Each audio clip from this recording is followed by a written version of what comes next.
Halo kawan kereta semuanya, kembali lagi bersama Cerita Kereta. Dan pada episode kali ini, kita akan membahas tentang lokomotif CC300.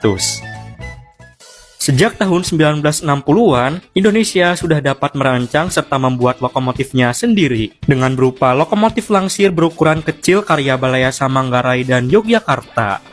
Pada tahun 1981, perusahaan yang bergerak di bidang produksi kereta api pun didirikan sebagai PT Inka. Namun Inka sendiri baru masuk ke pasar lokomotif pada tahun 1995 setelah bekerja sama dengan General Electric Amerika Serikat mendirikan PT GE Lokomotif Indonesia. Produk pertamanya diresmikan oleh Presiden Soeharto di Stasiun Gambir pada 17 Desember 1996, berupa lokomotif CC203 pesanan Perumka, serta satu lokomotif pesanan perusahaan layanan pelabuhan asal Filipina. Sebanyak 3 unit lokomotif CC203 lainnya kemudian juga dipesan oleh PT TEL pada tahun 1999. Namun sayangnya, PT GE Lokomotif Indonesia akhirnya harus bubar pada tahun 2002 setelah tidak adanya lagi pesanan yang datang. Meskipun begitu, mulai tahun 2006, PT Inka kembali bekerja sama dengan GE untuk merakit lokomotif CC204. Namun kerjasama itu sekali lagi harus berakhir setelah adanya kasus yang melibatkan GE dan Inka pada tahun 2009. Pada tahun 2012, produsen kereta api asal Jerman Bombardier kemudian tertarik untuk bekerja sama. Dengan bantuan Inka, Bombardier mengembangkan produk lokomotif untuk pasar Asia yang diiklankan sebagai Trax Asia, di mana berbasis dari keluarga lokomotif Trax yang sudah cukup sukses di Eropa. Namun sekali lagi, kerjasama dengan Bombardier ini akhirnya tidak memiliki kelanjutan. Sementara itu, sebelumnya pada tahun 2010, pemerintah melalui Direktorat Jenderal Perkeretaapian atau DJKA melakukan pemesanan sebanyak 5 unit lokomotif ke PT Inka dengan total pengadaan seharga 200 miliar rupiah. Lokomotif yang kemudian dikenal sebagai CC300 ini akan dirancang dan diproduksi dengan pengalaman yang dimiliki Inka sendiri. Memiliki desain yang terinspirasi dari lokomotif di negara-negara Eropa, seperti bodi samping yang rata dan memiliki kabin masinis pada kedua ujungnya. Desain wajahnya sendiri mengambil inspirasi dari bentuk badak Jawa yang menggambarkan kekokohan dan kekuatan. Namun anehnya, meskipun semua pengalaman yang dimiliki Inka selama ini adalah merakit lokomotif diesel elektrik, lokomotif CC300 ini merupakan lokomotif diesel hidrolik. Mesin diesel utamanya menggunakan produk dari Caterpillar, komponen transmisi dari pabrikan Voith Jerman, dan komponen kendali dari Wujin Korea Selatan. Bagian boginya sendiri menggunakan desain tipe Flexi Float, hasil kerjasama dengan Bombardier sebelumnya. Memiliki batang penghubung dari bogi ke bagian bodi sebagai stabilizer. Kabin masinisnya juga sudah dilengkapi dengan perangkat AC dan dilengkapi dengan head and power atau genset untuk menyuplai kelistrikan, sehingga rangkaian kereta yang dibawanya tidak lagi memerlukan kereta pembangkit. Untuk info teknis lebih lanjut, CC berarti lokomotif ini memiliki 2 bogi dengan masing-masing 3 gandar penggerak. Sementara 300 berarti lokomotif diesel hidrolik tipe pertama dengan susunan roda tersebut. Lokomotif ini memiliki kecepatan maksimum 120 km per jam dengan ditenagai oleh mesin diesel Caterpillar dengan tipe 3512 BHD 12 silinder yang menghasilkan daya sebesar 2.500 tenaga kuda, berat 84 ton, panjang 19,700 meter, lebar 2,766 meter, serta tinggi 3,575 meter. Lokomotif ini dilengkapi genset Caterpillar C18 dan mempunyai klakson tipe MKT75 yang banyak digunakan di Eropa.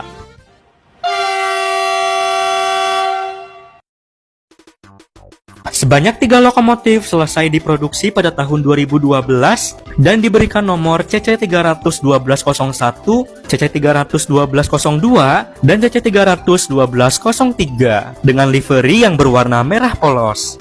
Uji coba pertama di jalur utama dilakukan pada 8 Juni 2012 dari Stasiun Madiun hingga Walikukun. Uji coba lainnya kemudian dilakukan di lintas Surabaya Lawang hingga ke Stasiun Malang pada 20 September 2012. Memasuki tahun 2013, CC300 terus menjalani berbagai pengujian, termasuk beberapa kali kembali menjalani uji beban di lintas Surabaya hingga Malang.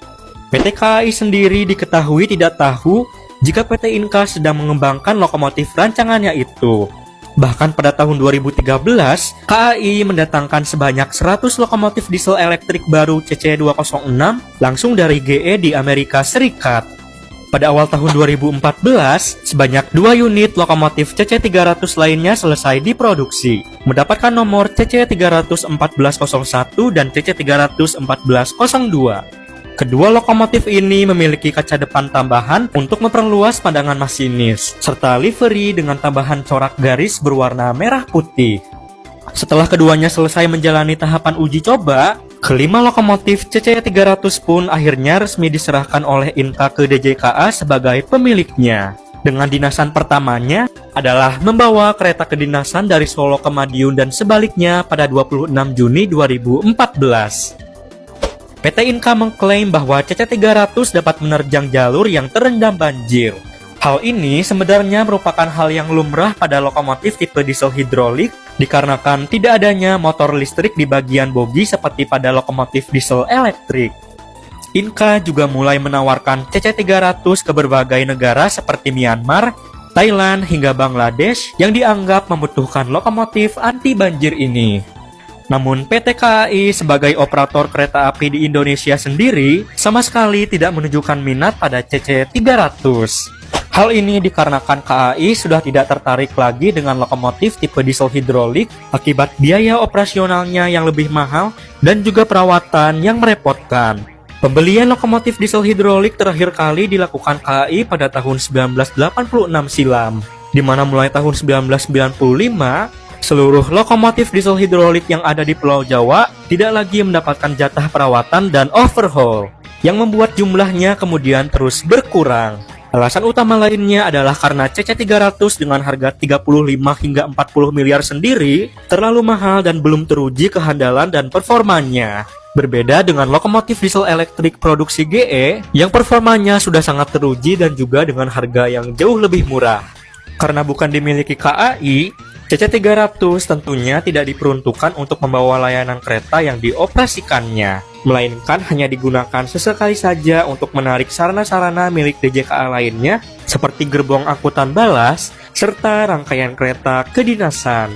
Dan ketika lokomotif ini tidak memiliki tugas, kelima lokomotif CC300 biasanya hanya digunakan untuk langsiran di area pabrik PT Inka saja.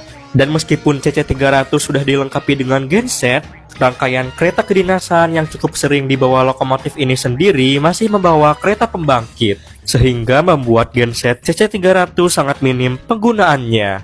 Pada Februari 2016, kedua lokomotif CC300 produksi tahun 2014 dialihkan oleh DJKA ke Pulau Sumatera, di mana CC300 1401 dialihkan ke Divre 1 Sumatera Utara, sementara CC300 1402 dialihkan ke Divre 3 Tanjung Karang, membuat menyisakan 3 saja lokomotif CC300 yang ada di Pulau Jawa. Pada Juni 2017, untuk pertama kalinya CC300 berkunjung ke wilayah DOP 2 Bandung. Dan pada awal bulan November kemudian, lokomotif ini untuk pertama kalinya menginjakan rodanya di Jakarta. Menjelang akhir tahun 2017, CC300 akhirnya beraksi untuk menolong rangkaian kereta penumpang untuk melewati banjir yang melanda jalur rel di daerah Porong Sidoarjo, membuktikan kemampuannya yang selama ini digembor-gemborkan oleh Inka itu. Pada tahun 2018, desain lokomotif diesel elektrik yang berbasis dari CC300 juga sempat dipublikasikan. Menurut Inka, CC300 dapat diubah menjadi lokomotif diesel elektrik bahkan full elektrik dengan mudah. Lokomotif ini sempat ditawarkan ke salah satu negara Afrika. Bahkan sebuah mock-up atau contoh wajah dari lokomotif ini juga sempat dibuat. Namun pada akhirnya, kelanjutan dari lokomotif ini hilang begitu saja. Pada bulan Mei 2019, sejarah penting untuk CC300 terjadi, di mana akhirnya pesanan CC300 didapatkan Inka dari perusahaan Kereta Api Nasional Filipina PNR, terdiri dari sebanyak 3 unit lokomotif beserta 15 kereta penumpang dengan nilai kontrak sebesar $26,1 juta Amerika Serikat. Sejarah penting lainnya juga terjadi pada bulan yang sama, di mana mulai 14 Mei 2019, CC31202 dan CC31203 disewa oleh KAI dari DJKA untuk operasional kereta api Pangrango tambahan relasi Bogor-Sukabumi, menjadikannya dinasan kereta penumpang pertama dalam sejarah CC300. Serta sekaligus menjadi uji coba bagi lokomotif rancangan Inka itu di jalur dengan medan pegunungan yang naik turun dan berkelok-kelok ini. Selama operasional KA Pangrango tambahan berlangsung dari 14 Mei hingga 30 Agustus 2019, tercatat terjadi sebanyak 10 kali gangguan yang dialami oleh kedua lokomotif ini, di mana 7 diantaranya mengharuskan adanya lokomotif pengganti.